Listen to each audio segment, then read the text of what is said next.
All right, let's just jump right in. We've all been taught that a bigger salary is the golden ticket to getting rich. But what if that's not really the whole story? Today, we are going to break down 3 financial rules that honestly matter way more for building wealth than the number on your paycheck. It's a weird thing, isn't it? You finally land that big promotion, you're earning 6 figures, but you still feel like you're just treading water, living paycheck to paycheck. If that sounds even a little bit familiar, I promise you, you are not alone. You know, there's actually a name for this whole situation. It's called being a Henry, which stands for high earner, not rich yet. These are folks, maybe doctors, lawyers, people in tech, who have this amazing income stream, but for whatever reason, just haven't been able to turn it into actual wealth. And this is not some tiny niche problem. Get this, nearly 1 out of every 3 people earning 6 figures says they feel like they're in survival mode. Not success mode, survival mode. That's a huge number, and it tells you that there's a major disconnect in how we think about building wealth. So that brings us to this really crucial idea from the classic book, The Millionaire Next Door. You see, there were really 2 kinds of rich people. Over here on the left, you've got the income affluent. They make a lot of money, and boy, do they spend a lot of money. The focus is all on looking the part. But on the right, you have the balance sheet affluent. Their focus isn't on the paycheck, it's on their actual net worth. They care about financial freedom. And the real secret, the key to all of this, is figuring out how to be the person on the right no matter what your income is. So how do you actually do that? Well, that brings us to our very first rule. And let me tell you, this is the single most powerful lever you can pull in your financial life. Period. The author Morgan Housel just nails it with this quote. Building wealth has little to do with your income and has much more to do with your savings rate. Your power to build wealth isn't really about how much you make or being some investing genius. It's almost entirely about the gap between what you earn and what you spend. That's it. That's the whole game. Now check this out. This chart shows you the cold, hard math connecting how much you save to how long you have to work. If you're saving just 5% of your income, you're looking at a 66-year career. I mean, that's a lifetime. But watch what happens. You crank that up to a 35% savings rate, boom, your career gets slashed down to 25 years. And if you can hit a 50% rate, you could be financially free in just 17 years. Your savings rate is literally a control knob for your freedom. And if you're just starting out on your journey, this is so important. This chart looks at 2 strategies for a young investor. On the left, you've got someone trying to chase an extra 1% in investment returns. They end up with about $182,000. Not bad, but look at the strategy on the right. Just saving an extra $2,000 a year. That gets you to $222,000. When you're young, the biggest impact by far comes from just saving more, not from trying to be a stock market wizard. Okay, let's talk about rule number 2. This is the one thing you can't buy, but if you use it right, it's like a superpower. We're talking about time.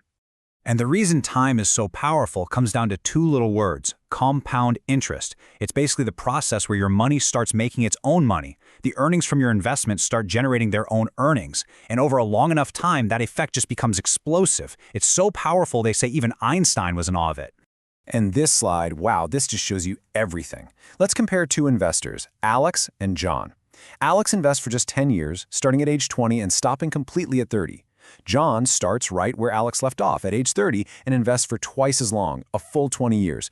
John literally put in double the amount of money. So he should end up with more, right? Wrong. Look at their net worths at age 65. Alex, who started early and invested less, actually ends up with way more money. That's a difference of over $200,000. That is the mathematical penalty of a lost decade. Time isn't just a factor in the equation. For a young person, it's the most important one. And here's a really cool little mental shortcut you can use. It's called the Rule of 72. All you do is divide the number 72 by your expected annual return, and that tells you roughly how many years it'll take for your money to double. So, at a 7% return, your money doubles about every 10 years. The earlier you start, the more of those doubling periods you get to experience. It's that simple. All right, let's get to our third and final rule. This one is all about taming the biggest enemy of a high salary, that silent behavioral trap that keeps all those Henrys from ever actually getting rich. It's called lifestyle creep. Some people call it lifestyle inflation. It's just that supernatural human tendency to spend more as we earn more. You get a raise, and suddenly the budget for a new car or a bigger apartment magically appears. That extra cash gets absorbed into your lifestyle instead of being put to work building your wealth. So, do any of these sound familiar? Maybe you're actually saving a smaller percentage of your income now, even though you make more money. Or does it feel like your extra money is always spoken for, even after a big promotion? Upgrading stuff that was perfectly fine before? Yeah, those are all classic signs that lifestyle creep is quietly sabotaging your financial future. That same book, The Millionaire Next Door, gives us this awesome framework for thinking about this. You're either a PAW or a UAW. PAWs are prodigious accumulators of wealth. These are the people who build incredible net worth by always living below their means. And then you have UAWs, under-accumulators of wealth. They finance a fancy lifestyle with their high income, but there's nothing left over. The real difference isn't the money, it's the mindset. PAWs prioritize freedom, UAWs prioritize status. And it really all boils down to this. The authors found that the one word that best describes the truly wealthy is frugal. Now, hold on. That doesn't mean being cheap. Not at all. It means being disciplined. It means being intentional with your spending. And that discipline, that frugality, is the absolute bedrock of building real, sustainable wealth. So let's wrap this all up. After looking at all this, what is the real equation for wealth? This is it. This is the single most important thing to remember.